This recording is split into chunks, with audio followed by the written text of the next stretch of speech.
Norway's about to get unimaginably rich, and the strange part is that Norway's not planning to sell more oil, more gas, or more coal. In fact, one day, they may not need to sell any of it at all. When Russia invaded Ukraine, many European countries turned to Norway for oil and gas. This led to a five-fold increase of their petroleum exports, and it made Norway Europe's largest supplier. The Norwegian economy is strong, and like they always do, they invested the profits into their government pension fund, which today is worth around $1.5 trillion, or $270,000 per person. But then something happened that could make oil and gas look very small. In 2023, in a region south of Stavanger, Norwegian geologists confirmed something extraordinary. Beneath the ground sat one of the largest phosphate rock deposits ever found, around 70 billion tons. Phosphate is an extremely rare and essential mineral. It is used to create fertilizer that feeds the world, create batteries, solar panels, and even electric cars. About 70% of the entire phosphate global supply is in Morocco, followed by China, Egypt, and Algeria. These are geopolitically sensitive regions. Western countries depend on them, but they do not control them. But Norway just changed that. This single discovery could be worth up to $24 trillion.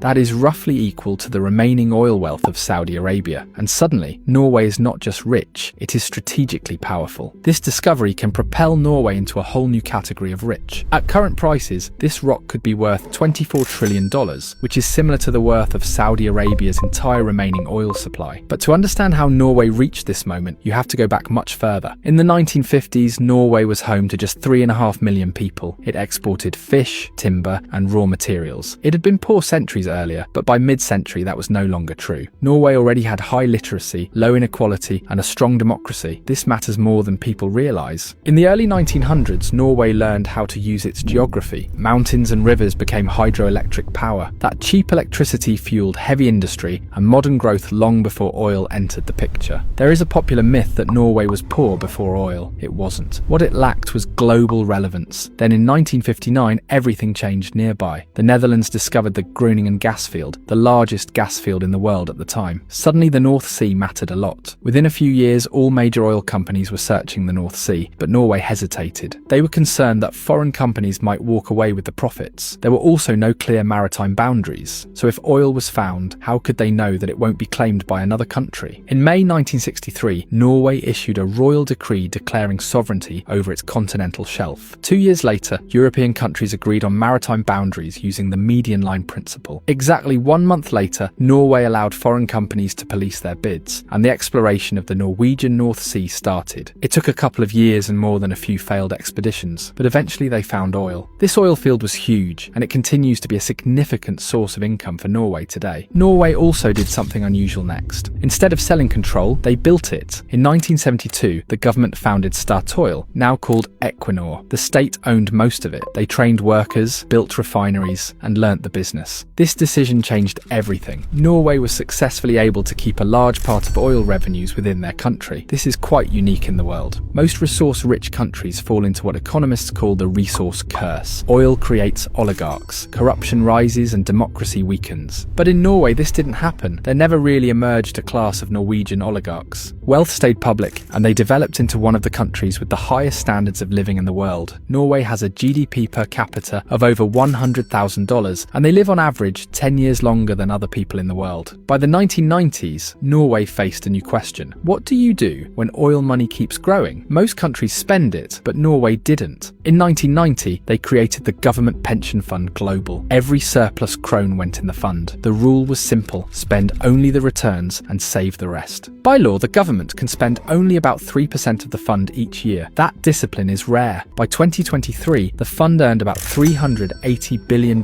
in market returns, but only a fraction was used. The rest stayed invested for future generations. Today, oil and gas make up around 20% of Norway's economy. Important but not dominant dependence. Norway was able to diversify early. Then came Ukraine. Russia's invasion didn't just change geopolitics, it changed energy flows. Norway's petroleum sector surged again Then, its oil prices rose and profits exploded, and then phosphate entered the story. The deposit near Stavanger was first noticed years ago, but only in the early 2020s did scientists realize how deep it ran, around 4,500 meters deep, far deeper than expected. At current technology levels, only about 1,500 meters is reachable, but Norway has seen this before. When Ekofisk was discovered, engineers expected 30 years of production. More than 50 years later, it is still running. Technology always catches up. If Norway can extract even part of this phosphate, it could control more than half the global phosphate supply. That will completely change global markets. In 2021, China restricted phosphate exports to protect domestic supply. Prices surged worldwide. This showed how powerful supply control has become. Markets are no longer free in the old sense. They are now geopolitical tools, and Norway understands this too well, but not everyone is happy. The European Union is concerned. Phosphate refining is polluting. That is why Europe outsourced it decades ago. Norway is not an European Union member, but it belongs to the European Economic Area, so its laws still matter. In 2024, the EU is expected to vote on rules that could slow or accelerate extraction, because the environmental concerns are real, but there are also geopolitical concerns. Morocco, currently the world's largest supplier, would suffer. Phosphate makes up nearly a quarter of its exports. A sudden supply surge could collapse prices. There are also technical limits. Most of the phosphate is still out of reach, but history suggests that Norway will wait, because that is their strength. If extraction happens, profits will likely flow into the same place oil profits did, the Norwegian Sovereign Wealth Fund. If that fund doubled or tripled over decades, Norway could reach something unprecedented. $1 million